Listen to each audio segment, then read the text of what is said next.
காஞ்சிபுரம் மாவட்டம் பரந்தூர் சுற்றுவட்டார 13 கிராமங்களை உள்ளடக்கி சுமார் 5746 ஏக்கர் பரப்பளவில் பரந்தூர் பசுமை வெளி விமான நிலையம் அமைக்கும் திட்டத்தை மத்திய மாநில அரசுகள் அறிவித்து நடவடிக்கைகளை மேற்கொண்டு வருகிறது.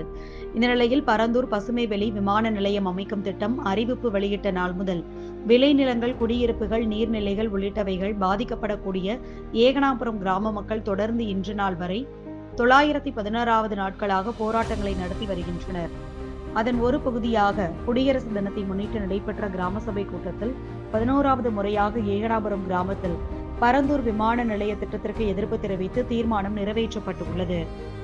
ஏற்கனவே விமான நிலைய திட்டத்திற்கு எதிர்ப்பு தெரிவித்து 6 முறை கிராம சபை கூட்டத்தை கிராம மக்கள் புறக்கணித்துள்ளது குறிப்பிடத்தக்கது.